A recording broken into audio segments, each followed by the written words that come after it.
leadership development, company culture, and employee engagement. These are all timely topics for CEOs, entrepreneurs, HR professionals, and business leaders. We hope that as you tune in to listen each week, whether to the live broadcast or to the podcast on iTunes or iHeartRadio, that you hear something you can take away that will help you grow and impact your career in a positive way. And now, here's the host of the Talent Talk Radio Show, the founder and CEO of People G2, Chris Dyer. Hey, good afternoon, and thank you for tuning in to Talent Talk. It's Tuesday, we're live, and whether you're listening live or maybe you're tuning in later on after the fact through one of the podcast streams that we have, thank you so much for being here. And in case you're new to this, in case you don't remember why this show exists, other than just for me to talk to cool people, it's because I have spent most of my adult life asking people who I think are smart, people who I want to learn from, people who I think are successful, what their tricks are, what is it they do, what are the things they think about, what's important to them, and also importantly, what's not important to them. And to learn from that and to figure out how I start off as how I could grow, how my company could grow, how my people could grow. And it's kind of turned into this little obsession where I love talking to very smart people. And today is one of our best shows. I'm already going to call it.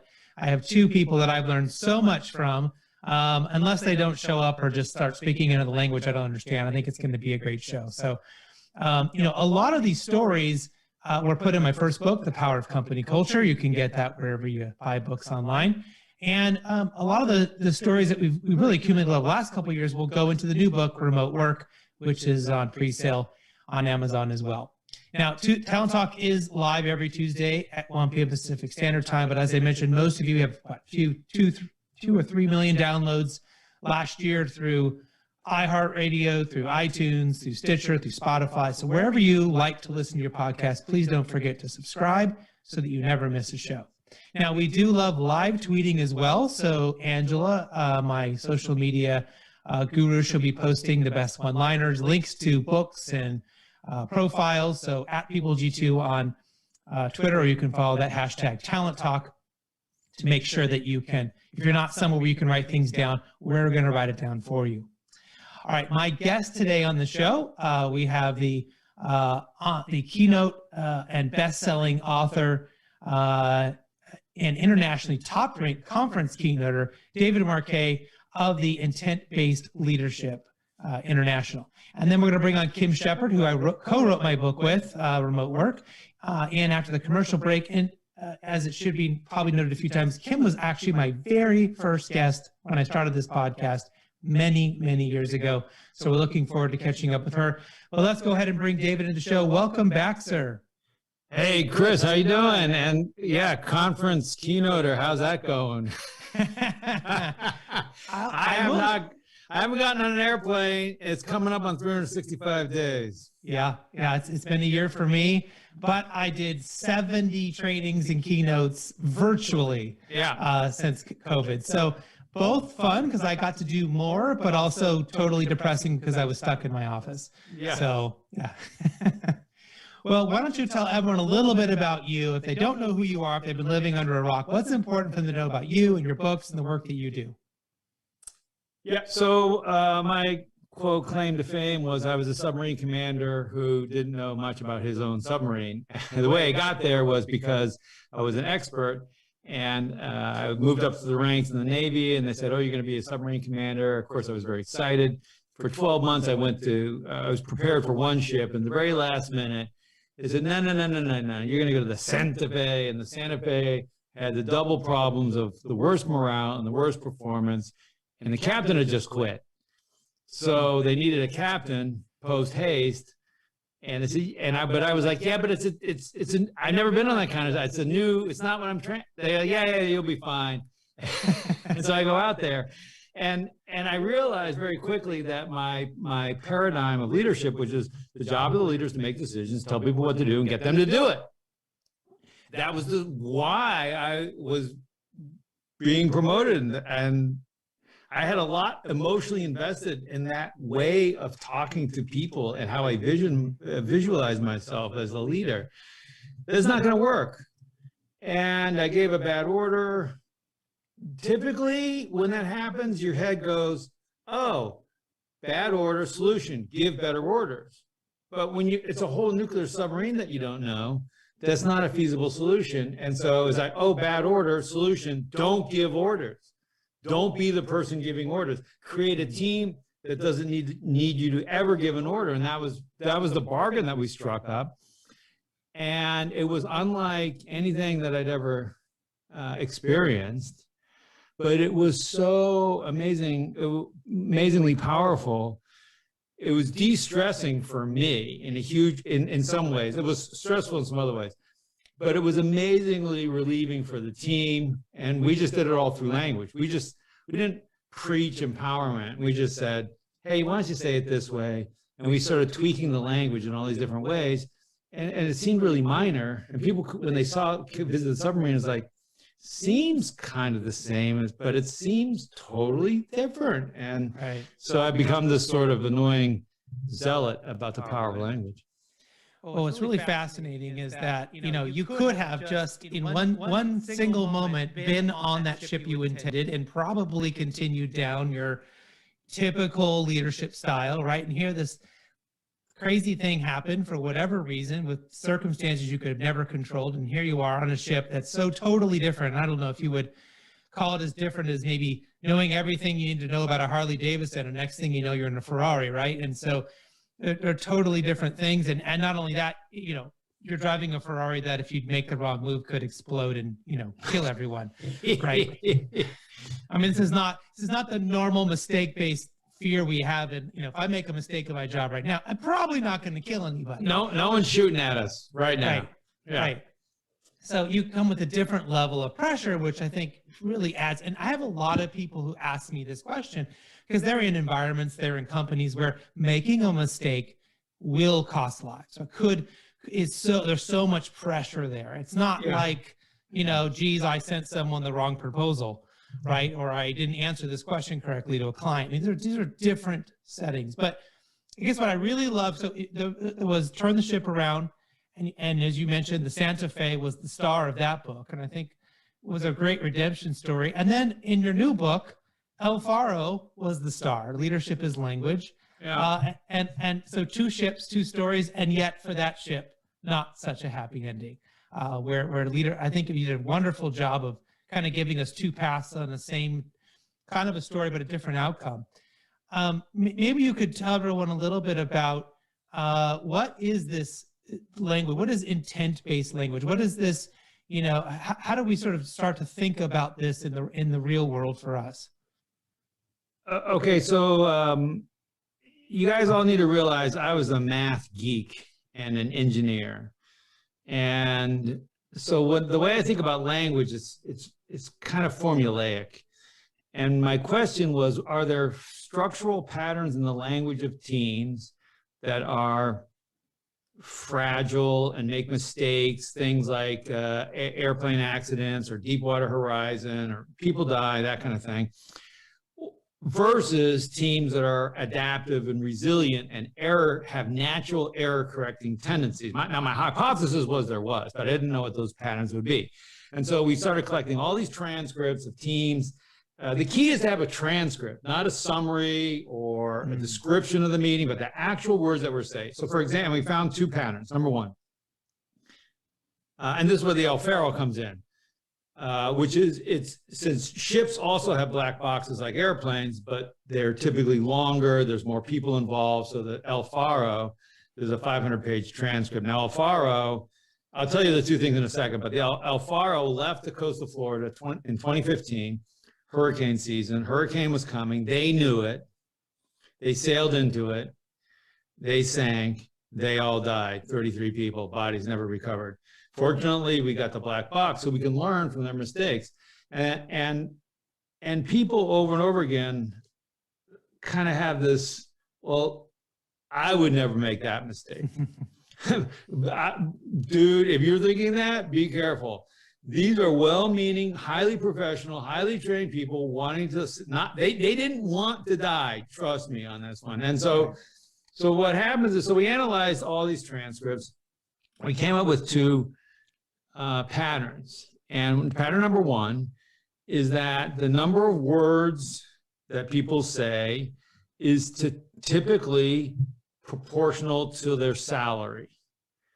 So we had in our meeting, we sort of instinctively grant the highest paid person the most airtime as human beings, and the lowest paid person instinctively basically self-censors themselves, and they find it awkward or hard to speak up. And so there's this gradient in the word count. And it turns out on Alfaro, the gradient was 100%. It was a pattern that was true 100% of the time. When the captain was on the bridge, so there was captain, officer, crew member, the captain always said the most number of words, the officer the next most, and the crew member the third most, every time without fail.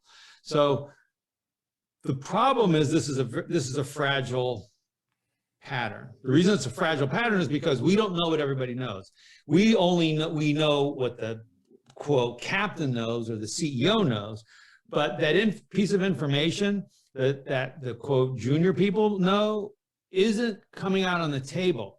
That we blame them afterwards. We had an accident in the Navy several years ago where a submarine had a collision and some people died, where the captain said, well, I wasn't told, this kind of an excuse. But it's the structures of the meetings that we run result in this. So you can't dodge that responsibility. The second pattern was that teams used doing words where they should have been using thinking words. And so we've parsed, if you think about the verbs in the language and you line it up to our mental activity, we basically put them in two bins. Either it's an act of doing. So I'm flying an airplane, I'm conducting an operation, I'm briefing a client, I'm coding, doing. Doing benefits from precision and focus. I'm in the zone, I'm working. The verbs are active. I did, I reported, I completed, and these kind of things. And this is like the red work, right? Yeah, so we code it as red work. So we call that red work. And then thinking words are like more creative words. We imagined, we created, we conjured up. And so because these are words, so we can actually make the words the colors. And what we'll do with clients is we'll look at their, say, job descriptions. And we'll say, well, how many, let's take a look at job descriptions at this nuclear power plant. And what you typically see is there's a lot of doing words. Sometimes it's all doing words. In the low to middle ranks. Sometimes there's some thinking words near the top, or maybe over in engineering where they're doing some trying to create solutions. But you can look at these ratios. You can look at a job posting. You could look at an annual review. You could look at an annual report. And so as you're doing these things and you're thinking about your meetings, the problem is it's a mismatch because we're applying doing words when we want to be thinking. And doing words tend to focus the brain like a spotlight. Boom, and they exclude other perspectives. But in thinking, obviously, we want broad perspective. We want to, hey, let's think about it different. Hey, what other ideas do we have? Oh, who sees it differently? Oh, who sees how this might go wrong? And the problem, and we don't do it consciously. This is the key. We do it because we've inherited an overly biased toward doing language from the Industrial Revolution. And so it's about reducing, it's about focusing on that spotlight, reducing variability, when where I really want is to embrace variability, embrace diversity in thinking. Now, doing words applied to doing situations are fine. Doing words applied to thinking situations result in brittleness and the more likelihood of having an error. So the more important the work is, the more consequential the mistake is, the more important it is to fix these two patterns. In a meeting, what you want to do as a leader is not get your point across. It's to level the voice count so that the most junior person has basically said the same number of words as you have. It's the most basic thing to think about. It's no more complicated than that. That's basically systematic, which I think is what I love about the books and the work that you've done, is that it's great to tell people, well, don't do so much of red or don't do so much of blue or to think about that. But then leaders go, well, how do I do that? Yeah. right? Well, there's a system. You can go back right now. Everyone's meetings are on Zoom. They could go back and have it transcribed by someone for very inexpensive. Actually, there's bots that will do it for you for nothing. Yep. And you could go back and analyze that, right? You could give yourself a goal. It's easy to take that system and say, are my meetings happening the way they should be happening? The other thing that I really liked, I think, from your first book was you had your leaders practice coming to you and delivering you bad news. And I remember we took that idea and we created what we call tsunami planning meetings in my organization. So all of my finite teams, all my teams that exist forever, customer service, sales, all that, they come together once a month and they do a tsunami planning exercise, which is what would happen if, and it's a completely fake scenario, but they just once a month practice disagreeing, arguing, pushing up against each other, right? And it reinforces all the psychological safety. The leader can see, well, geez, why is Tom never talking? Why is Tom so quiet in this meeting, right? How do I deal with that? Is that because Susie's a loudmouth, or is that because Tom doesn't feel comfortable, right? And start to figure that out. Are there other ways that, systematic things that managers and leaders can go back and really start to put into place right now that can help them? Yeah, well, practicing is key. We say things. I drop something. We say things. We'll say things and we'll say things like, "Yeah, okay, so it's okay to interrupt me. It's okay to raise your hand." But then no one does that. Why? Because we didn't practice. It's okay for you to speak up. It's okay for someone to say no and stop the program in the middle of the program. Everyone here is just, quote, empowered to stop the ship by just. But if you don't practice it, so then it's meaningless. You might as well just save your. It's like telling guys on a soccer team, everyone here is empowered to kick the ball into the net. Okay, great. Now let's go home. We're ready for the game. It's like makes no sense. So so I like the idea with doing the transcripts and looking afterwards. You can see the percentage that different people talked. And if you're the leader, what you want to do is see if you can do that and even it out. We have a formula for you can reduce it to a single number, which parallels the Gini coefficient in the book that you can do, but you don't really need to do that. It turns out if you just ask people, hey, who do you think spoke the most? Who do you think spoke the least? We're pretty good people who can. We are very sensitive to it because what we're sensitive to is people who are sort of out of the league. Oh, that person kind of was like uppity. They talk too much. So that's what you want to do. Another thing, you need feedback because some of these patterns are so built in that you don't realize you're doing them. One pattern that I used to have is I would say, right. So I said, did it. So, okay, so I've listened to the whole thing, blah, blah, blah, blah. So we're going to go north, right? Now, why did I say right? I think the reason I said that is because from the industrial age, I didn't really want dissent. I wanted compliance. Mm-hmm. And so right is just another, it's not a big nail, but it's another little nail in the coffin of you speaking up. Right? In other words, you better not say no. What I really wanted to say was, so we made a decision, we're going to go north. We're going to evaluate it in half an hour. Or who sees what could go wrong with that? Or how could that go wrong? Or what opposing views? What's the opposite of whatever? Something like that. You want to make the disagreement side easy because socially it's already hard to do that. Yeah. And so, but I wouldn't realize when I was doing it. Yeah. So I needed somebody else to say, "Bap, you just said right. Bap, you just said." It's annoying. You don't realize how bad you are. Right. Now, I was also wanted to make sure I understood. You're talking about evaluating, the words that are being said and trying to get that group to as close to equal as possible. But does it also matter in this equation how much of that language is being sent to particular people, right? So if everyone talks equally, but essentially it was the boss talked a third of the time to his people, And then basically his or her people just talked back at him about the equal amount, but they weren't really ever talking to each other in the meeting, right?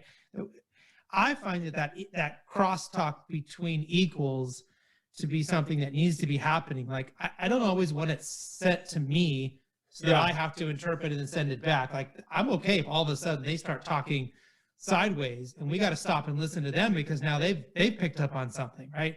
So how do we deal with that?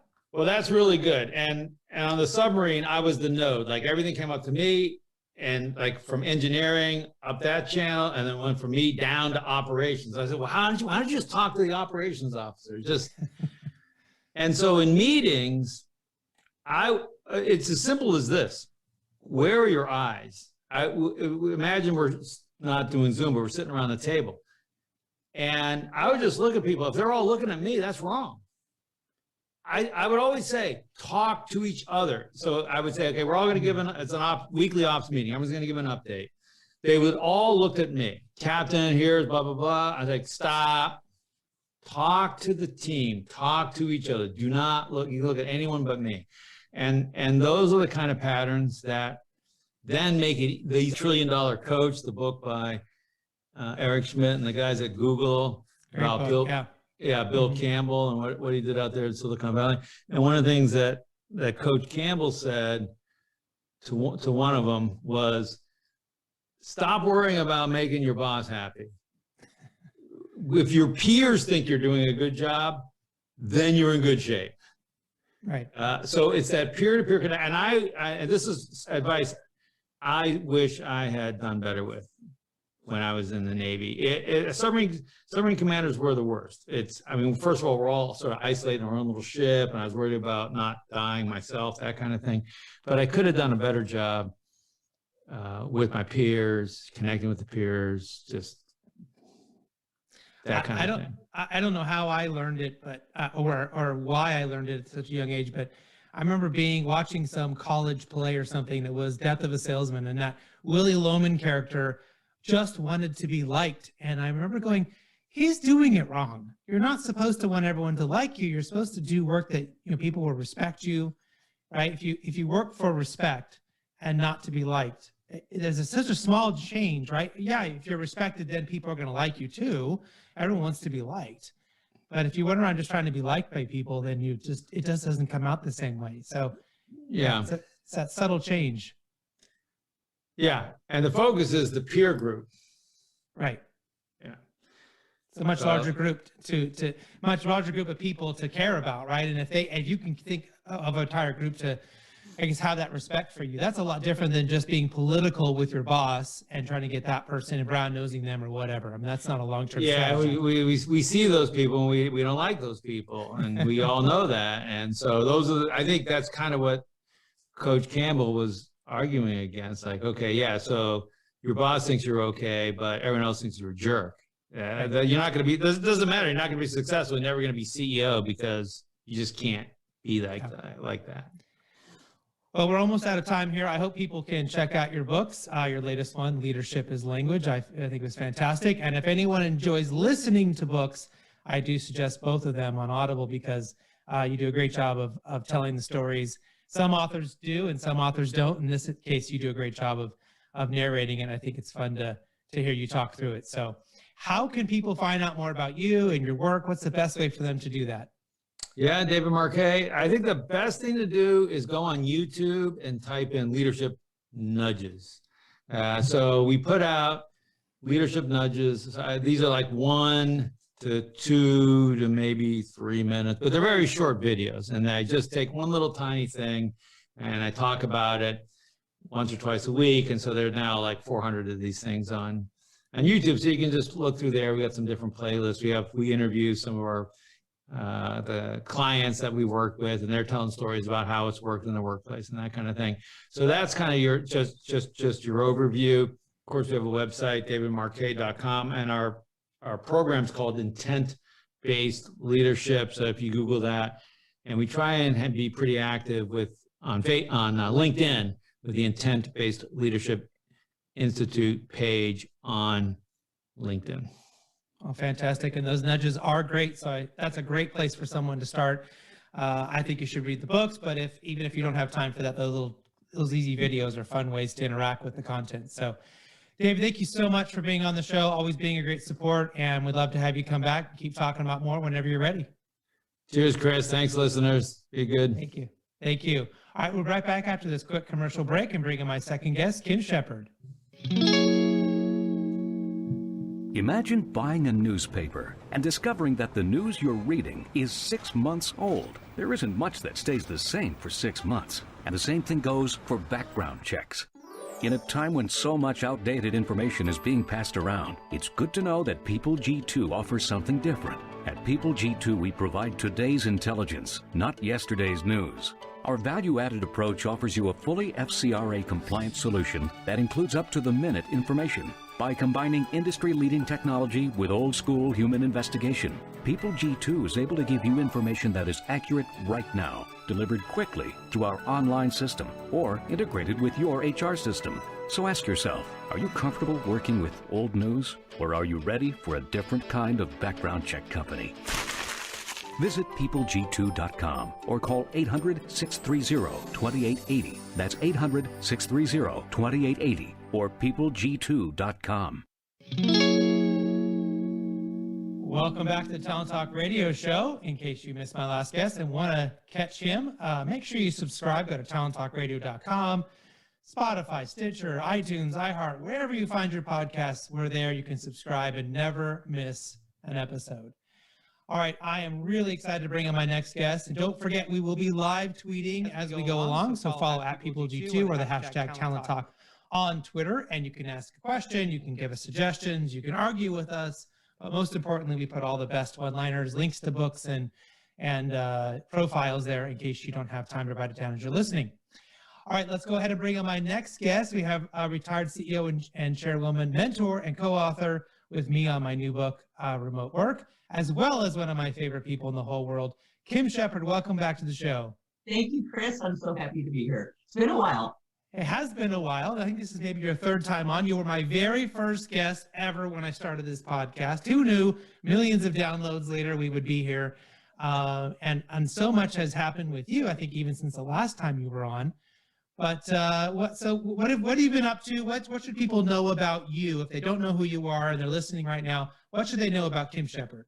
In a word, she's a little crazy. I had a company. You and I have been bouncing around each other for about a decade now in the same CEO roundtable, and I had a company that was a high volume recruitment firm. And after 18 years, was lucky enough to sell it, and it was a good sale about a year and a half ago. Stayed with it for 6 months, then couldn't watch people raise my children anymore. We had about 120 employees, so I backed out, and I wasn't quite sure what I wanted to do because I hadn't really embraced the concept of retirement. So I spent 6 months and went to 47 concerts in 6 months. I remember that. I was jealous. And then you and I got together on this project, which I absolutely love. Yeah, so let's talk about this. Maybe it might be interesting for people to kind of listen through this. You and I guess just sort of, I don't remember exactly what the pinpoint thing was, but we decided we were gonna maybe go write a book, and the publisher said, "Sure, tell us what you want to write about." And we thought, well, what we're good at is remote work. And so we decided to do a book on remote before the pandemic even happened. Right. We were trailblazers before we even knew it. And then the pandemic happened, of course, and everything changed. But maybe kind of give everyone, maybe what was that process like? What was the beginning part of that like, in thinking about how we were going to possibly tell everyone how to have a remote company? Well, backing up even before then, I think you and I got excited. The publisher of your last book, Corporate Culture, came to you and said, write another one. He said, can I write it with Kim? And you and I said, we took a walk in Laguna Beach. We said, what the heck is it going to be about? And we both knew that we wanted to be something that could help and that we were passionate about, and maybe perhaps a little bit, like you said, trailblazers on. And so remote work was the natural thing. But when we first started out, we kind of just thought it was going to be, hey, if you ever think about going remote, This is a Yeah. little guidebook for you to do it. And then the pandemic hit and it took on a life of its own, and it just kept growing and growing and growing. And part of it wrote itself just based on the horror stories that we were hearing and the potholes that were being created that you and I had maneuvered around in the past. Yeah, it was really fascinating for me to watch the evolution and the change inside the remote community because, for years I was offering up with all the speeches that I did, 80% of them were around culture and engagement, maybe 20% were around remote work. It was very few and far between that someone really wanted me to talk about remote work. It was a very specialized thing to a specialized group. And then the pandemic hits and I did like 70 talks. Right. And trainings for companies. They were all of a sudden, everyone's doing it. And this is now the thing that I talk about. And, culture is now at 20%, remote's at 80%. So, I know the answer to this, but I think it'd be interesting for people to hear. What do you think is going to be, the long-term impacts for remote work? Let's just say we all get vaccinated, COVID magically disappears. What does remote work then look like, do you think, for the average company? Well, there's a new normal now, period. In our lives, in our wardrobes, in our timing, in our eating habits, everything that we do and have done in the past has been altered in some way. Even if you're still going into an office, you've got a ton of friends that aren't. If you're working from home, you had to either create a workspace or, kick a child out of a room and create an office. And I really think that it's changed the work dynamic forever. And I want to just back up for a second because I took my company remote in 2002 on the heels of 9/11. And every time I would give a speech or interact with a client, I had to justify that I was an actual real company. Yeah. Yes, we have people in 6 countries and 34 states, but it's a legitimate company. We really are real. And I always had to get over that hurdle. And now looking at the future, whether someone likes working from home or not, they now have an option that they didn't have before. Before they had to request, it started with, can we do casual Fridays? And then that became the thing. Can we wear jeans on casual Fridays? And that became the thing. Can I work from home on Friday, 1 day a week? And that started to infiltrate a little bit. And then everyone was sent home overnight. And no one had a clue what to do with them or what to do with themselves. Yeah, and we started in 2009 as a result of the recession, purely based on economic reasons. I just wanted to keep my people, and our lease just happened to be coming up. So I sent everybody home so we could save money. And then we went, oh, this is way better.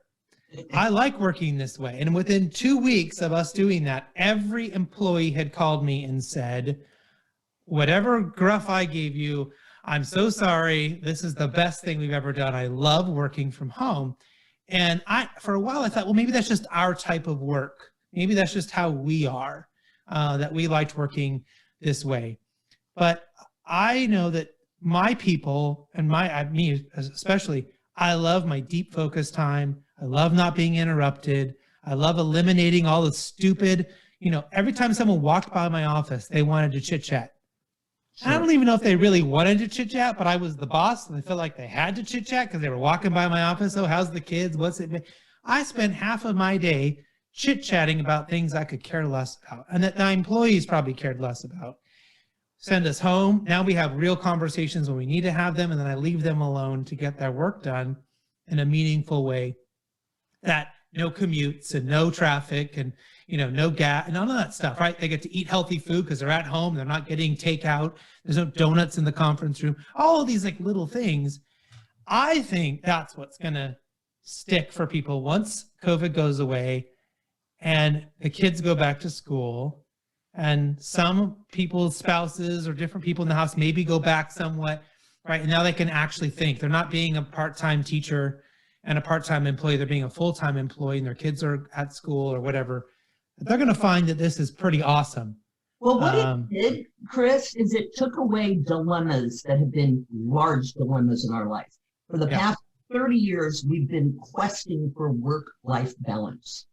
Well, and for time management and for trust your employees, trust me. You think about it, I don't have to put on mascara, get in my car, get dressed up, commute to work, commute home, do the initial engagement when you get into the office. From a time management point of view, it's amazing. But what it's really done is broken down walls of things people have been questioning for forever. Work-life balance, you have to have it now.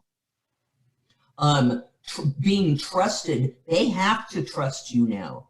It breaks down the hierarchy in companies where, just 2 years ago, a person would have to request permission to take their son to the dentist. May I have an hour off? Now what we're managing our outcomes. We don't care. We don't care where you're working from or what you're working in or what you're wearing or what you're doing. All we care about is your output, period. From a company point of view. Yeah. Well, and the work-life balance thing I love, and the trusting your employees thing I love. It's a great point, because we said that, and yet if someone left at 2 o'clock to go take their kid to the doctor, you had to worry about, what do people think about me? And then people are judging. And there was that whole messy, gross thing that's happening right at work. Yeah, if she can do it, I can do it. Why can't I do that? Right. Instead, work-life balance, take off at 2, go take your kid to the doctor, come back, and you can work. And if you have work to do and you're just going to work a little bit later that day, then great. Right. All I care about as the boss is, did you get your work done? Did you do the things that I hired you to do? When you did them, I don't care. Right. Well, in our book, we talk about Jedis. So we're used to hearing A players. Well, A players usually is a stigma attached to how good are you in your current job? How good were you in your last job? The concept of Jedi is Jedis are awesome people. They were Jedis at age 5 and age 12 and age 22. A Jedi is a Jedi. What the remote process, when properly structured, and I really mean properly structured, what it does is it attracts Jedis. Because a Jedi don't look at what I'm doing, look at what I'm producing. Don't look at how I'm doing it, look what I'm producing. Right. So the remote model, going back to your original question about what do I see the future of remote work being, and this is going to sound really crass, and it's only my opinion, but the Jedis are going to embrace it, and they're going to become more Jedi-like, and the non-Jedis are going to float back to the office where they're hidden and protected. And so you're going to have this whole separation of skill set and personality types, where the Jedis are going to excel even more in a properly structured remote environment, and the B and C players will not.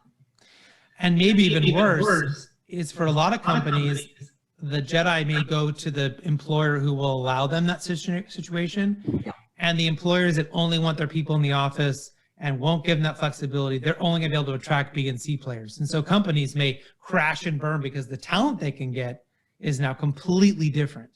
Pay and all these other little things won't matter, right? Ping pong tables and beanbag chairs won't matter. Anything like, can I work from home? Can I work remotely? I owned a recruitment company, and we did high volume recruitment. We made a lot of hires every month.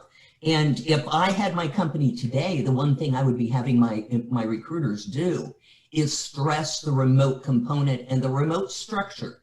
It's really important. It's two different things. You can be remote and it's haphazard and it's helter-skelter, or you can be structured. The helter-skelter will attract B and C players. The well-structured will attract the A players. And so you're going to see a real separation going on. And to your point, companies will crash as a result of it.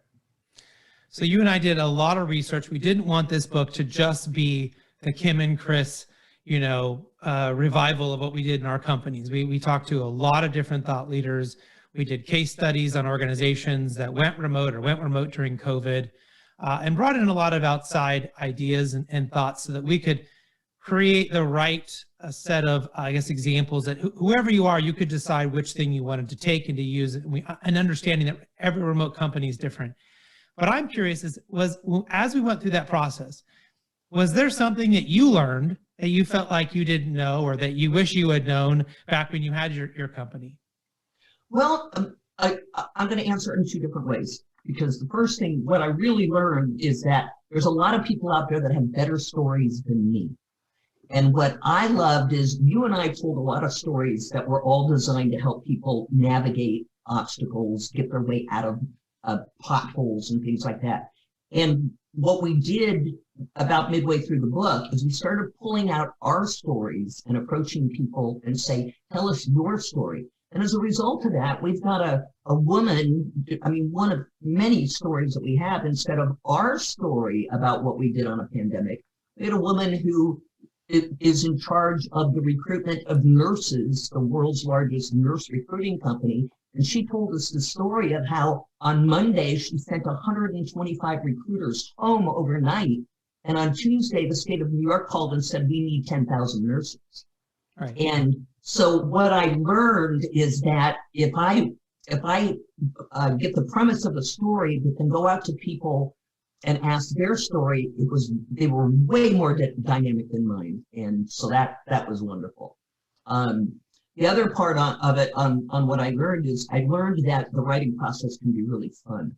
We had a really good time with this, and it was kind spirited, and you know, we were looking for ways to help people that might need help. Not everyone needs help, but if you need help, hopefully you find it in the pages. And I really like that you and I struggled with trying to get the message as succinct as possible and as gentle as possible, because we both believe that the better you treat your people, the better they treat their company. Yeah, we got lucky because we went into this process, although we had worked around each other, we had never really worked with each other. We were never in the same company or we went on boards together and things. So we had an idea, but it wasn't exactly the same as showing up every week and trying to decide, well, what are we going to write about and what's important and what's not important. And that process went really, really well. I think we've heard from other people who've had co-authors and said, I'll never do that again. And you and I are like, well, maybe we'll do it again. Yeah. It was a fun time. Well, think about it. We came up with 280 pages and not once did we stretch. Right. You know, not once did we say, well, we need to, you know, fill that in or break that out or expand on that concept. We just breezed right through, and pretty soon we had 280 pages. And it's because I hate when I read a book and I have to read 12 pages before I get a punchline. I hate that. I don't have the patience. Nobody wants them to talk around in circles. You're like, just get to the point. And I think that's all of our chapters are here. We're going to get to the point. In fact, we even tell you in the front, here are the points we're going to talk about. Well, and we didn't set out to tell you what we think. We set out to tell you what we did and what worked and what didn't work. Mm-hmm. I remember one of the things that I learned that was really, really interesting is when we did our case study on Adam Miller, now the chairman of Cornerstone On Demand, and he talked about how they had to regroup their people based on where they were in their life, more of a generational family structure type setting for a while during COVID. And that was fascinating. We actually went back and replicated some of that to great success. So, you know, people who were single or people who had just maybe a spouse or a partner, they had different needs and they're having a different experience with the pandemic than people who had children or multi-generational families were having a totally different experience with the pandemic. One, were stretched out, trying to be part-time teachers, you know, no internet, bandwidth is down, Zoom is killing, you know, people are streaming on Netflix. And the other group was overworking and bored and stressed out because they were totally isolated, right? And so they regrouped their teams to put those people into predictable patterns so that they could help each other, support each other, and lean on each other because they were having the same experience. So I had never thought of it that way. And it was really, really fun for us to take that idea, right, and then turn it into what could you do to help be more people-centric to your people? Well, and for your audience, I just want to point out that Adam had the foresight to do this while he was acquiring a company that was larger than his company. Yeah. So in the middle of a pandemic, in the middle of all this foresight and breaking out the generational and what can I give you to optimize you, which is Jedi way of thinking, right? He's acquiring a company that's larger than him. Yeah. Yeah. It was a great story. I think he said that they closed the deal the day California told everyone, we're on stay home orders. So, I mean, just. And how do you onboard the new people into an overnight remote situation? Right. Great. Not only onboard them, not only bring them into one organization. Oh, but by the way, now you're all remote as well. Yeah. And that really talks to the case study thing. I mean, we got these amazing case studies of people that, I mean, it blows your mind what they did. And then they were so generous with their time with us to kind of, share their blood, sweat, and tears with us, which was really, I think, really is the gem of the book, the case studies. So what else do you think the average person picking up that book, what might they get from what we wrote? Is it just for the leader? Is it for anyone who's on a team and remote? Is it for the entrepreneur, for the HR person? What do you think the average person should be able to take home with them if they take our book to bed with them tonight, and really devour what we tried to put down on the pages? Okay, well, of course I'm biased because with you, we wrote the book, but I really, in looking back at the book, we wrote it to show leaders the right way to do things and what to do to keep an eye on culture and finance and roadblocks and train wrecks. And I mean, we really set out to write it for them. However, I've read a lot of books that are geared for the person in a remote environment. And I really think that we've got a lot of nuggets in there for them on what they should expect. If you're a Jedi, read this book. And if your company is not doing these things, these are the things you should be demanding. If you're attending meetings that start at 11, but actually really start at 11:12, they're not a disciple of our book. If there's political correctness in your company, they're not a disciple of our book.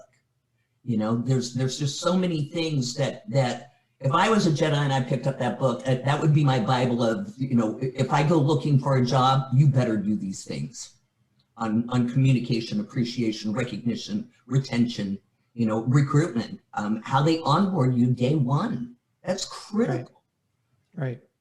Yeah, and I really hope that people can take away real systematic ways to implement these things. These are not just ideas. We're not just saying, hey, you should have better meetings.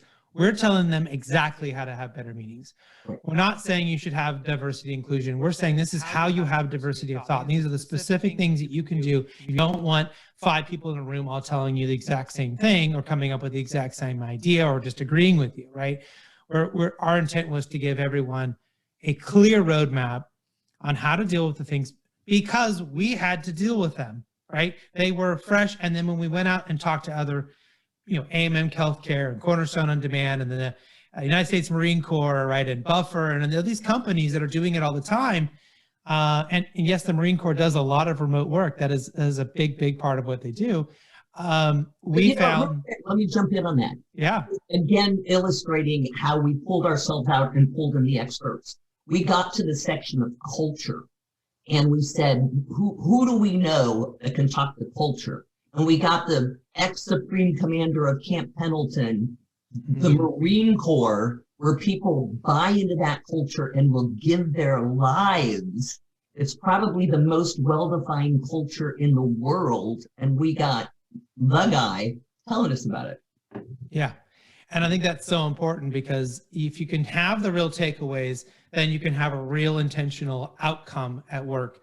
As you and I have both read books and heard people talk, and they can be inspiring and they can get you thinking, but they often don't then give you the solution. They don't often give you the thing you should actually do as the idea. They just leave you to go back and figure that, or to bring them in for a very heavy consulting fee to do it for you, right? And so I think that was our intent, to make sure we could give people those nuggets and they could do it themselves.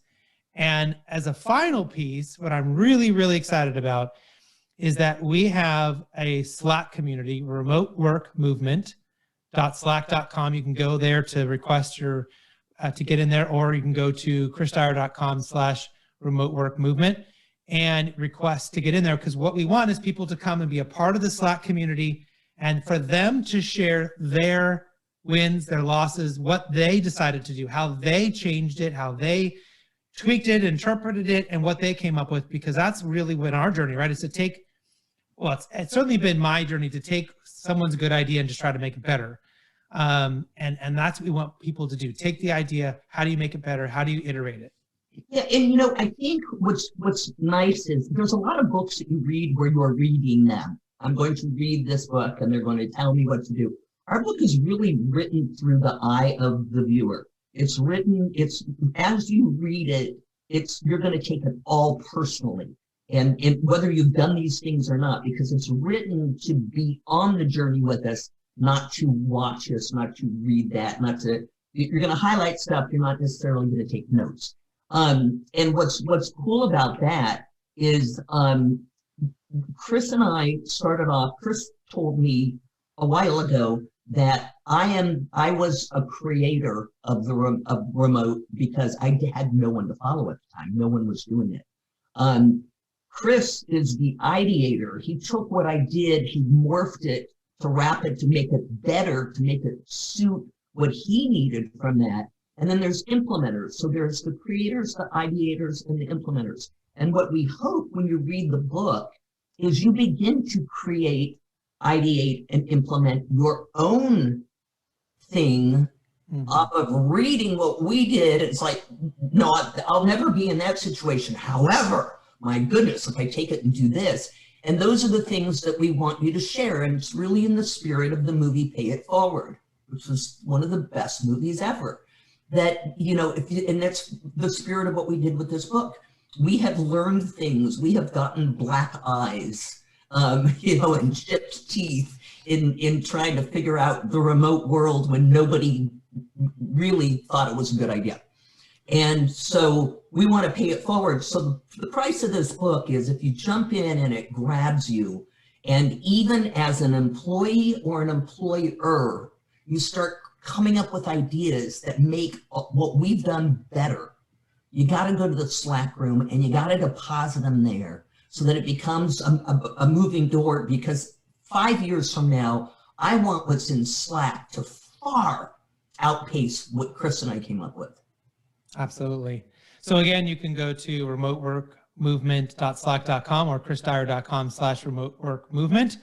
And you can check out our book on Amazon or Kogan Page, or wherever you buy books online. You can find Remote Work and look up Chris Dyer or Kim Shepard as the authors. And Kim, thank you so much as always for being a part of the show, for being a part of my life, and for us doing this awesome book together. It was so much fun. I want this to be 6 hours long because I just love playing with you. Thank you so much. Thank you. All right. I hope everyone enjoyed today's show and learned so much from these two fantastic people. Make sure you check out the book. Make sure you check for both David Marquet and for Kim and I. And hopefully you've really gained something you can use in your own career in a positive way. Until next time, until next week, do what you love and show the world how talented you can be today.